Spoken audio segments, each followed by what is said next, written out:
Cha. Get to choose. You can collect all the Godzilla vs. Kong monsters, each sold separately. We could talk about it. Or we just talk about Ted Lasso. No, I haven't seen it yet. Still? Dude, you're killing me.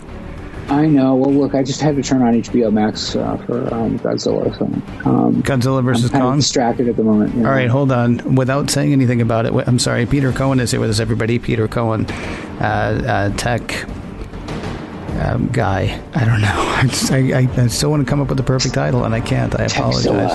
Techzilla. That's interesting. So you turned on HBO Max so that you could watch Godzilla versus King Kong, or Godzilla versus Kong, excuse me. Yes, monkey versus lizard. Yeah, okay. So when I saw Pacific Rim, I left and said, it is exactly what you want a giant robots fighting giant monsters movie to be. Now, Godzilla vs. Kong is the fourth in the Monsterverse, franchise, universe thing that they're doing these days. Without ruining anything about it, what'd you think? Oh, I liked it. It was a spectacle. Okay. And we can leave it right there. Yeah, I am a huge Godzilla fan. That's the thing you got to know about me, is I'm a huge Godzilla fan. Okay, like all the way back to the Toho, is it? Like you watch all the old ones with like Godzilla versus Mothra and Godzilla versus Mechagodzilla and destroy all monsters and all those things. When I was like 3 or 4, I saw the black and white version of Godzilla, the first one. Yeah, dubbed into English with the Raymond Chandler, with the Raymond Burr, Raymond Burr, whatever, stuff in it. But scared me so much that my mom, who had gone out for a pack of smokes, and left me in the apartment, didn't know that I knew how to open doors. And I went running out into the street in Seattle in like stocking feet during a downpour, because I was convinced that the giant monster lizard was right outside the apartment and was going to eat me. Oh, wow. Okay. Yeah. So you were... And I ended up at the fire station that was right next door to our apartment building, and watched the movie with them until my mother found me. Oh, wow. and yet you still like these movies.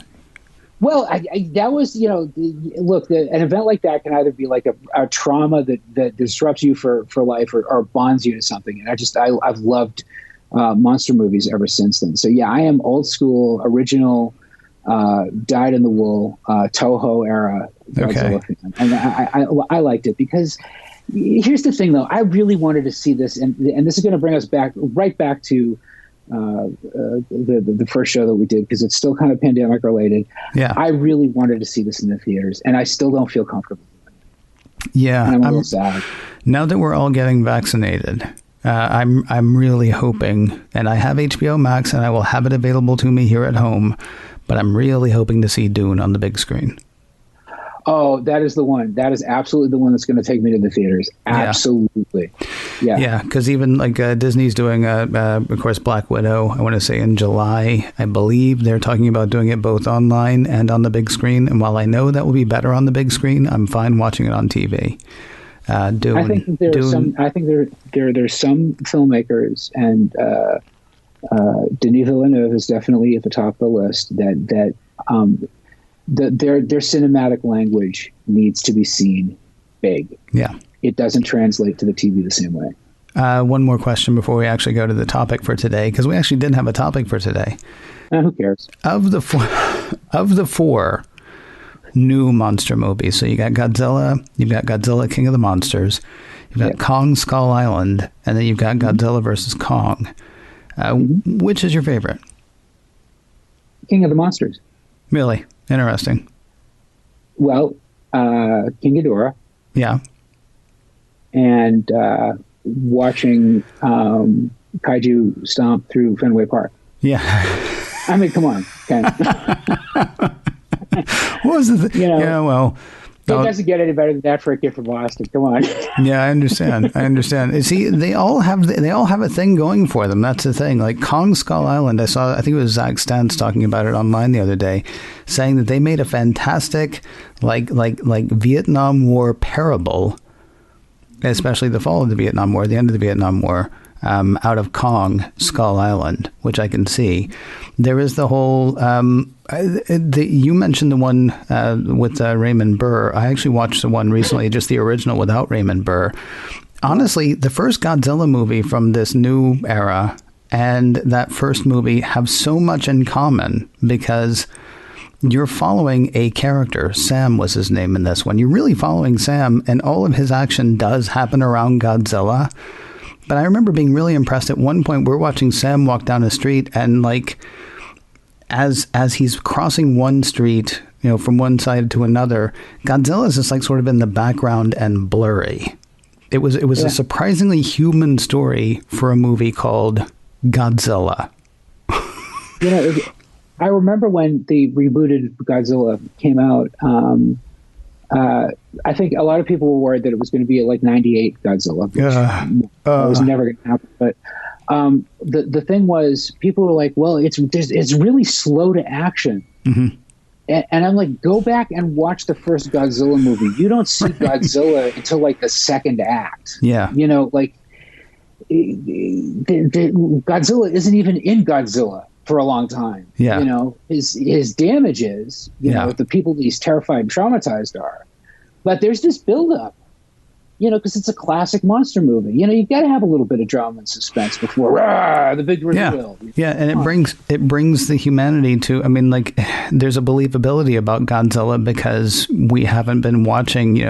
What is this horrible monster coming at us from like the first 5 minutes? We've been watching this guy whose life, it turns out, has always been turned upside down by the kaiju and things like that. But then gets turned upside down in a very real way for him. Unlike Pacific Rim, which is just like, what if we made a manga, but, film? Del Toro said that he wanted to make the movie that would have blown the mind of him at 12 years old. Yeah. It is, as a friend of mine likes to say, robot punches kaiju in face. Yeah, it's wonderful. It's absolutely wonderful. The characters are paper thin. They are straight from like an anime series, I think. Stryker Pentecost. I mean, come on, that is one of the greatest hero protagonist names in modern cinematic history.